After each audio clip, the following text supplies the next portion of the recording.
Qu'est-ce qui différencie un bon combattant d'un combattant excellent? La réponse est son fight IQ, son intelligence de combat. Vous pensez peut-être que les meilleurs combattants du monde mettent des KO car ils ont un meilleur coup d'œil, des meilleurs réflexes ou une puissance démesurée, mais en réalité, tout leur jeu est basé et construit sur les feintes. De bons réflexes seuls ne suffisent pas à mettre des KO spectaculaires et toucher durement l'adversaire. Les KO qu'on voit sont la partie visible de l'iceberg et les feintes sont la partie immergée. Pourtant, c'est un aspect du combat qui n'est pas encore très répandu. Et souvent, au lieu de comprendre le mécanisme et analyser un développement d'un système de feinte complet, adapté à son style de combat, on préfère généralement apprendre des combos tout faits et les reproduire. Dans cette vidéo, nous allons étudier en profondeur ce que sont les feintes, comment les utiliser, analyser les réactions qui en découlent pour enfin agir et capitaliser dessus. Ainsi, vous pourrez implémenter, ajuster votre style avec des feintes et développer vos propres techniques cohérentes avec votre système. Tout d'abord, qu'est-ce qu'une feinte? J'avais un coach qui venait des pays de l'Est et qui parlait pas bien français. Au lieu de dire feinte, il disait faire comme si. Et c'est exactement ça. C'est-à-dire qu'on va initier un mouvement qui n'a pas pour objectif de toucher l'adversaire, mais de lui faire croire qu'on veut le toucher avec ce même mouvement. Donc on fait comme si on voulait faire ce mouvement. En général, on dit qu'on fait 10 à 20% d'un mouvement et on le stoppe ensuite. Ce qui est difficile lorsque vous feintez, c'est de reproduire le mouvement que vous souhaitez lancer sans intention de le feinter. Lorsque des personnes lancent des feintes, le début du mouvement n'a rien à voir avec la manière dont ils le lanceraient en temps normal. Ce n'est pas parce que vous savez comment lancer une attaque que vous savez forcément faire son équivalent en feinte. Forcément, ça demande un peu d'entraînement. Il faut être capable de faire 10% du mouvement à 100%. Pour s'entraîner, il est recommandé de se filmer et de vraiment analyser son style. Analyser comment on lance un coup, de découper et de reproduire avec seulement 10% du mouvement. Souvent, ce que les débutants oublient, c'est que les attaques partent du sol, des jambes, des hanches, du regard et des déplacements. Donc peu importe la technique que vous souhaitez reproduire, il est nécessaire d'analyser les comportements de votre corps sur les 10 premiers pourcents de mouvement et que vous vous entraîniez à reproduire exactement ce mouvement sans intention de le finaliser. Et une fois que vous maîtrisez ça, essayez de l'implémenter en sparring et entraînement et analysez si votre adversaire tombe dedans ou non. Si oui, bien joué, mais est-ce que vous pouvez faire encore mieux? Ajouter des regards, jouer sur les timings. Sinon, recommencez. Perfectionnez votre technique. Vos techniques de feinte sont des mouvements qui doivent être travaillés et perfectionnés au même titre que vos crochets, directs ou kicks. La répétition est la clé. Une fois votre mouvement parfait, cela ne suffit pas. Pour que votre adversaire y croie, il faut également créer des habitudes. Si vous n'avez pas envoyé un seul low kick du combat et au troisième round vous vous réveillez et vous commencez à feinter un low kick, votre adversaire ne mordera pas. Les feintes sont un jeu psychologique. Il faut rentrer dans la tête de votre adversaire pour maximiser les chances qu'une feinte passe. Créer une habitude, une routine. Si vous envoyez 2 low kicks à la suite et que vous feintez la troisième, il y a de grandes chances pour que vous obteniez la réaction que vous souhaitiez. Pour que votre adversaire y croie, il faut que ce soit crédible.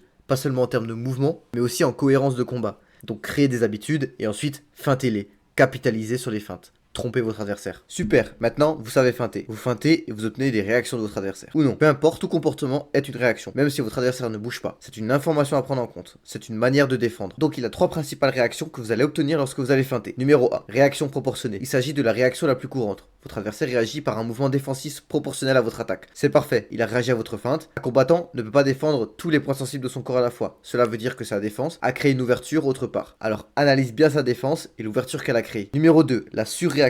Votre adversaire n'a pas seulement défendu, mais par peur de votre coup, il a surréagi et créé alors une grosse ouverture. Donc c'est pareil que le point précédent, mais cette fois-ci, ça peut être beaucoup plus dangereux pour votre adversaire. Numéro 3, aucune réaction. Votre adversaire ne fait aucun mouvement défensif. C'est parfait. Si votre feinte est bien réalisée, cela veut dire que si vous aviez lancé une attaque pour de vrai, elle aurait touché. Profitez-en. S'il ne défend pas, allumez ou ça fait mal. Même s'il est en garde, il le sentira passer. Donc ne feintez pas pour feinter, mais lorsque vous avez obtenu une réaction, analysez et retenez l'ouverture qu'elle a créée. C'est comme ça que vous allez arriver à bien toucher votre adversaire. Vous savez feinter, provoquer des réactions, et maintenant vous savez les analyser. Ce qu'il faut faire maintenant, c'est capitaliser dessus. Vous avez plusieurs manières de capitaliser sur des feintes. La plus évidente est d'attaquer sur les ouvertures qu'elle crée. Mais ce n'est pas la seule option. Donc la plus basique et la plus accessible. Le pattern est le suivant. Vous feintez, il réagit. Vous retenez cette information. Vous prenez la décision de votre prochaine attaque basée sur le résultat de cette feinte. Par exemple, vous mettez 2 low kicks. Vous créez une habitude de low kick. Ensuite, vous le feintez. Naturellement, si c'est bien réalisé, il va réagir. À ce moment-là, vous pouvez en profiter. Il va certainement lever la jambe pour bloquer. Vous pouvez soit le balayer, soit attaquer l'autre jambe, ou soit attaquer en haut, car il n'aura pas ses appuis pour défendre. Cet exemple est la base des feintes. Et c'est de cette manière que vous allez pouvoir créer des ouvertures qui vont vous emmener au KO ou à la victoire. La deuxième option, vous pouvez couvrir une distance pour soit vous rapprocher, soit acculer votre adversaire dans les cordes et mettre beaucoup de pression. Vous pouvez faire reculer votre adversaire sans même envoyer de coups. La peur et la crispation que va provoquer vos feintes vont permettre de dominer et d'imposer le rythme dans le combat. La troisième option, vous allez mettre votre adversaire dans une incertitude constante. Il n'aura jamais le bon timing pour attaquer. En feintant beaucoup, vous allez réussir à désamorcer beaucoup d'offensives de votre adversaire. Il ne va jamais sentir de bons moments pour vous engager. De plus, vos feintes vont déceler des contres de votre adversaire. Si vous êtes déjà retrouvé dans cette situation où vous savez que votre adversaire attend que vous rentrez pour vous contrer, bah, la solution, ce sont les feintes. Effectuer une feinte, si elle est bien réalisée, vous savez ce qu'il prépare, vous savez le contre qu'il est en train de préparer. La quatrième option, c'est que ça permet de masquer votre intention. Beaucoup de combattants ne feintent jamais, donc ils sont prévisibles. Vous savez que quand ils bougent, c'est pour attaquer. Vous bloquez tous leurs coups ou désengagez systématiquement. Si vous feintez, vos coups seront imprévisibles. Votre adversaire aura beaucoup de mal à construire des contres et à construire un système défensif. Merci d'avoir regardé cette vidéo jusqu'à la fin. Si ça t'a plu, n'hésite pas à liker, partager et n'hésite pas à me dire en commentaire si tu utilisais déjà les feintes dans son système offensif,